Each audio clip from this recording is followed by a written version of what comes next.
Good evening everyone, मैं engineer Raghavendra Singh Badana आप लोगों के समक्ष आज लेकर आया हूँ एमपी एसआई टारगेट बेस के लिए और एमपी कांस्टेबल टारगेट बेस के लिए। आज हम पढ़ने वाले हैं मध्य प्रदेश की सोन नदी। क्या पढ़ने वाले हैं मेरे प्यारे छात्रों? सोन नदी। सोन नदी भैया मध्य प्रदेश की बहुत विशाल नदी है और इसका उल्लेख प्राचीन काल में भी था, वर्तमान काल में भी है और फ्यूचर में भी रहेगा। तो आज हम इसी को कवर करने वाले हैं। तो सबसे पहले हम जानेंगे कि इसकी उत्पत्ति कहाँ से हुई है। बेटा ये ध्यान रखना है, इसके लिए हमें सबसे पहले हमें चलना पड़ेगा। इसमें एक पर्वत श्रृंखला है जिसे कहते हैं अमरकंटक, यानी कि अमरकंटक नाम की एक पहाड़ी है और ये पहाड़ी आती है सतपुड़ा रेंज, सतपुड़ा श्रेणी में। सतपुड़ा श्रेणी में जो मेकल पहाड़ी है, मेकल पहाड़ी, सभी बिंदुओं पर चर्चा करेंगे। देखो, अगर आपसे पूछे कौन सी श्रेणी के तहत आती है, सतपुड़ा श्रेणी। कौन सी पहाड़ी के तहत आती? मेकल पहाड़ी। और मेकल पहाड़ी में भी कौन सी चोटी है? अमरकंटक। कितनी ऊंचाई है बेटा? 1050 मीटर। तो यहां से 3 नदी निकलेंगी बेटा, छमछम करते हुए। एक नदी इस तरह से बहेगी,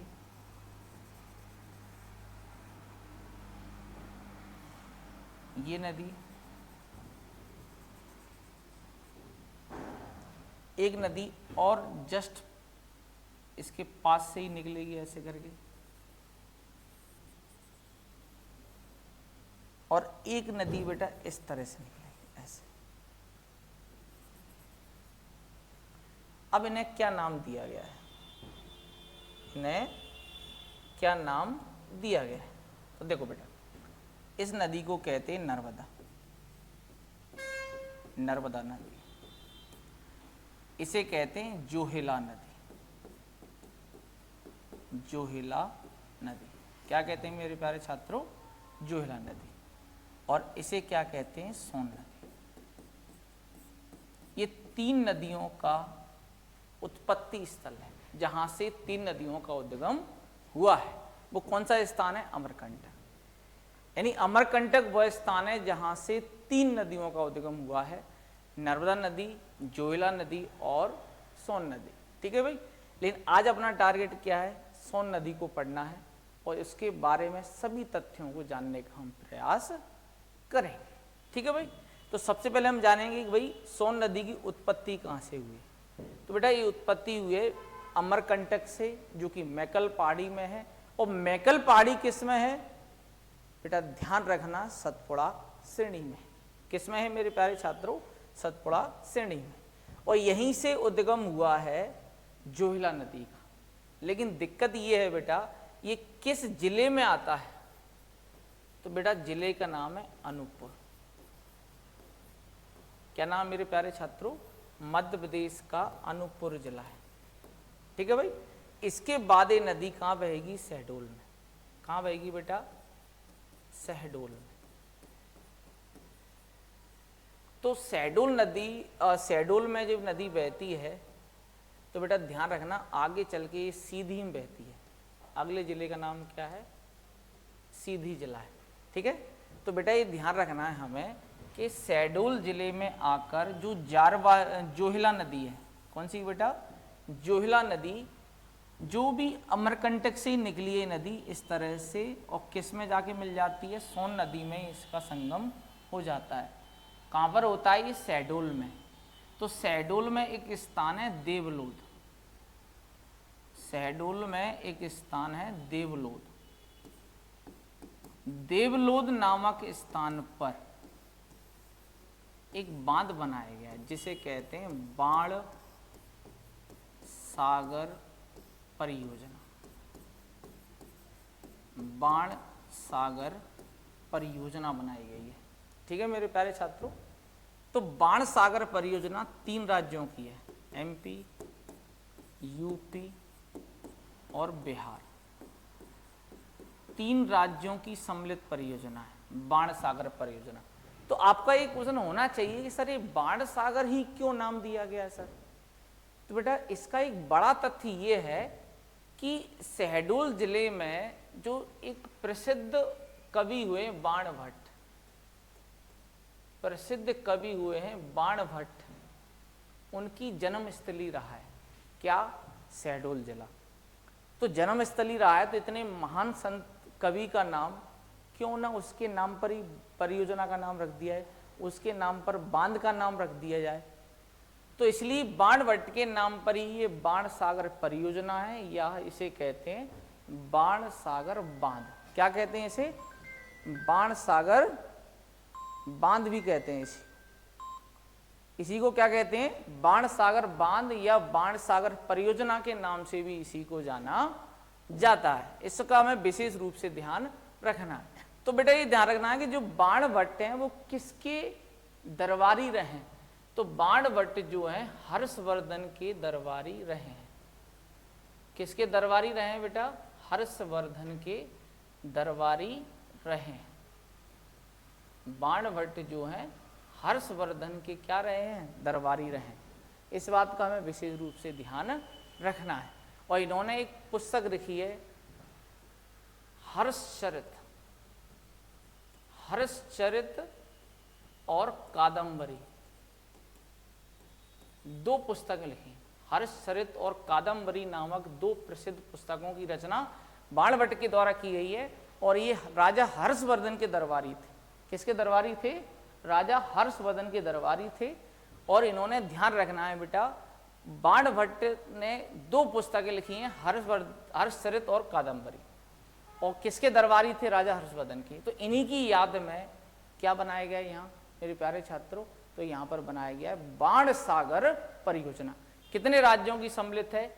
एमपी, यूपी और बिहार।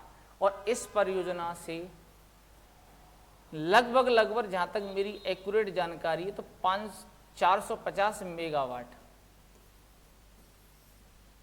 विद्युत का उत्पादन किया जाता है। इसके बाद हम बात करेंगे बेटा इसमें कि भाई और क्या है इसमें। तो बेटा यही शहडोल में और सीधी में दोनों जगहों पर घड़ियाल संरक्षण केंद्र बनाया गया। घड़ियाल संरक्षण केंद्र बनाया गया। क्या बनाया गया मेरे प्यारे छात्रों? घड़ियाल संरक्षण केंद्र सीधी और शहडोल जिले में सोन नदी पर बनाया गया है। सीधी और शहडोल जिले में सोन नदी पर बनाया गया है। इस बात का हमें विशेष रूप से ध्यान रखना है भाई।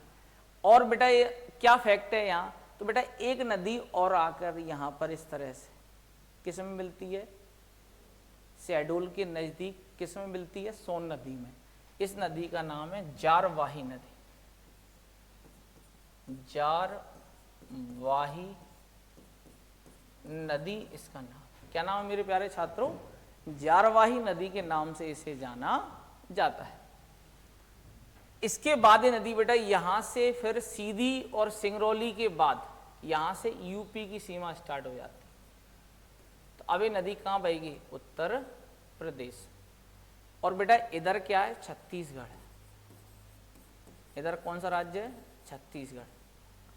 तो छत्तीसगढ़ वाले एरिया से कुछ नदी आके इसमें मिलेंगी इस तरह से। इसका नाम है बनास नदी। यानी कि बनास नदी मध्य प्रदेश छत्तीसगढ़ की सीमा से निकलती है।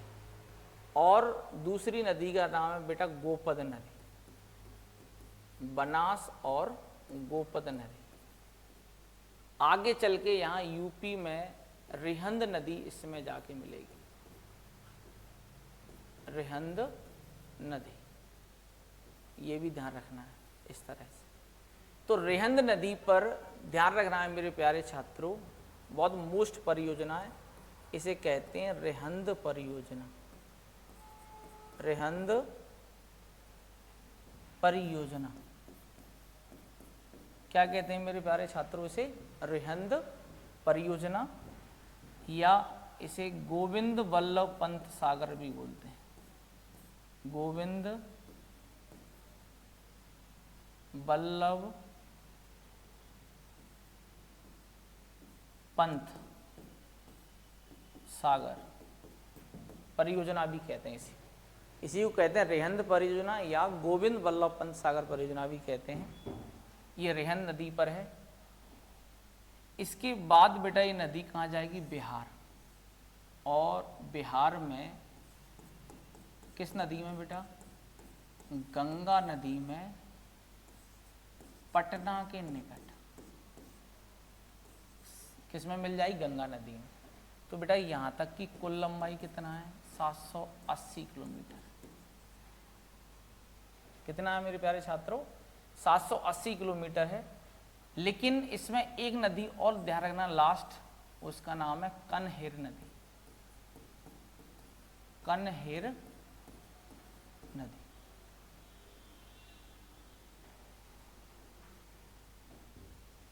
चलो यहाँ आपको दिक्कत है, यहाँ थोड़ा दिखना सही नहीं हो रहा, तो गंगा नदी में मिल जाती है ये ध्यान रखना हमें। दूसरा पॉइंट ये कि कहाँ मिलती है? तो बेटा पटना में जाके मिलती है। कहाँ पर? पटना। और यहाँ तक की लंबाई कितना है बेटा? 780 किलोमीटर।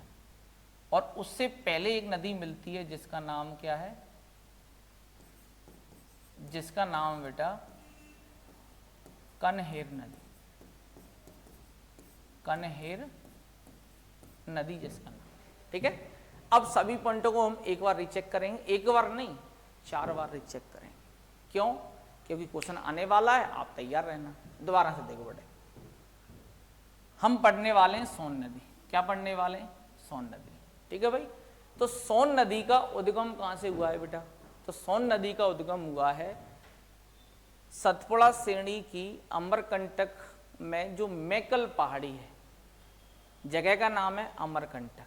क्या नाम मेरे प्यारे छात्रों? अमरकंटक। ऊंचाई कितना है इस पहाड़ी की? 1050 मीटर। तो यहां से बेटा 3 नदियां निकली हैं, नर्मदा, सोन और जोहेला। आज हमारा टारगेट है सोन और जोहेला दोनों को पढ़ना, ठीक है। तो सोन नदी यहां से निकलेगी और जोहेला भी यहां से निकलेगी। लेकिन जोहेला नदी क्या करेगी? शहडोल में आकर किस में मिल जाएगी? सोन नदी में। और यहीं पर देवलोद नामक स्थान पर बाण सागर परियोजना स्थित है। क्या है मेरे प्यारे छात्रों? बाण सागर परियोजना स्थित है। इस परियोजना को ध्यान रखना है कि बाण भट्ट नामक कवि के नाम पर इस परियोजना का नाम बाण सागर रखा गया है या बाण सागर बांध रखा गया है। तो ये किसके दरबारी थे? तो ये राजा हर्षवर्धन के दरबारी थे और इन्होंने हर्षचरित और कादंबरी नामक 2 ग्रंथ लिखे। हर्षचरित और कादंबरी नामक 2 ग्रंथ लिखे।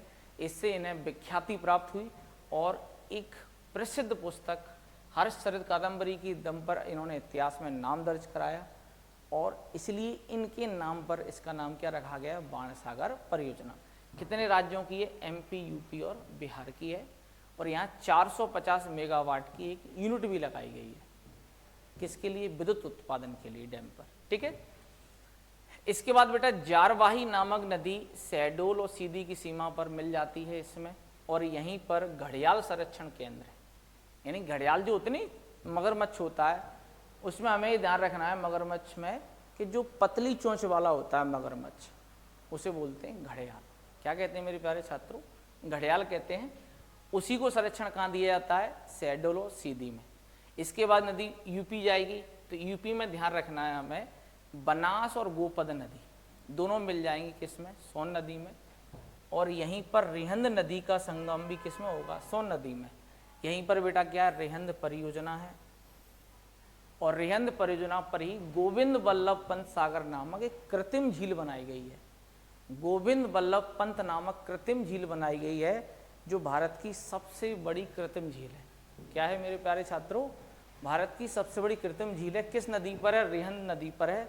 और रेहंद नदी कहाँ है? यूपी में।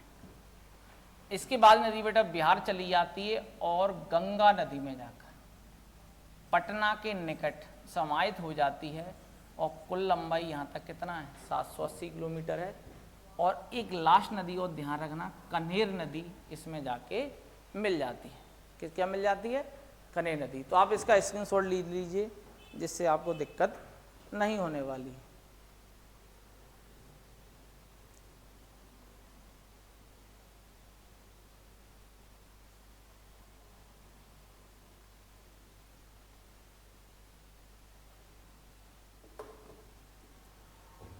चलो, तो आपको ये ध्यान रखना है कि प्राचीन काल में इस नदी का नाम क्या था।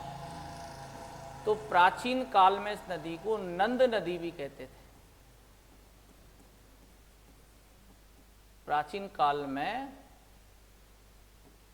इस नदी को क्या कहते थे? नंद नदी के नाम से भी जाना गया है।